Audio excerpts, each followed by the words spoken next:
Olá pessoal, meu nome é Juliana e hoje eu vou falar sobre a origem do SQL para dar início ao nosso mini curso de banco de dados. Antes de começar, eu vou explicar no que deu origem à construção do SQL.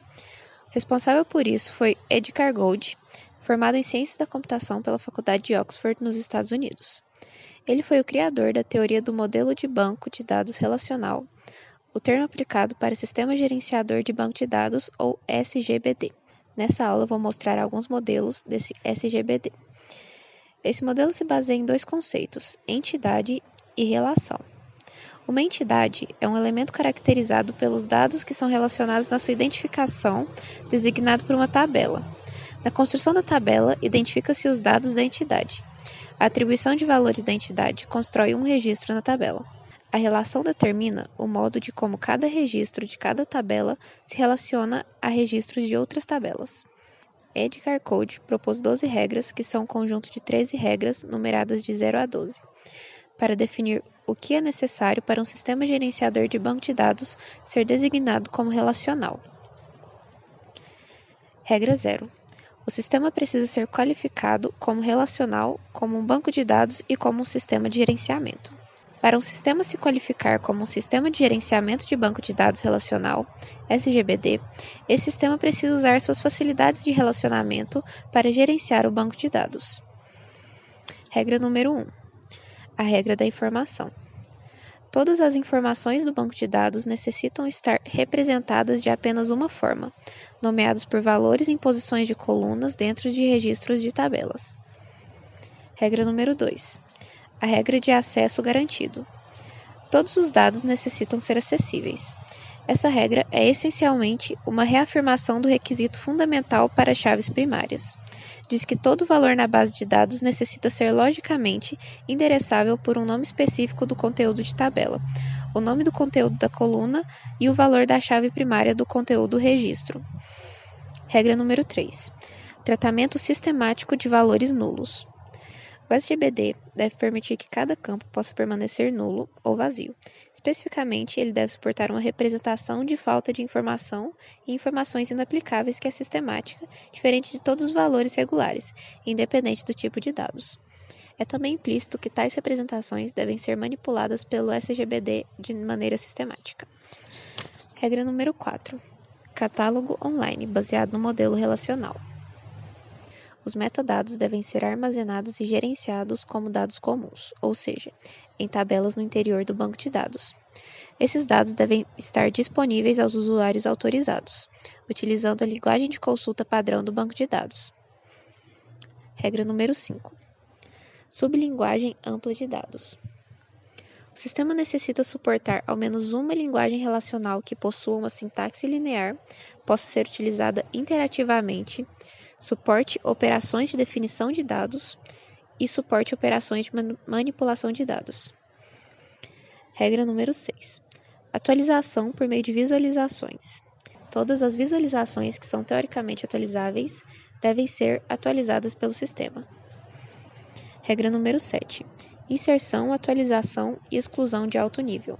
O sistema necessita fornecer suporte à configuração do nível de operações de insert, update e delete. Isso significa que os dados podem ser recuperados a partir de um banco de dados relacional em conjuntos de dados construídos a partir de várias linhas e várias tabelas. Essa regra afirma que as operações de inserção, atualização e exclusão devem ser apoiadas para qualquer conjunto recuperável e não apenas para uma única linha e uma única tabela. Regra número 8. Independência física de dados.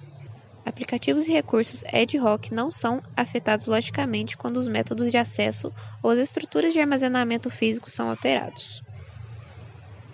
Regra número 9. Independência lógica de dados.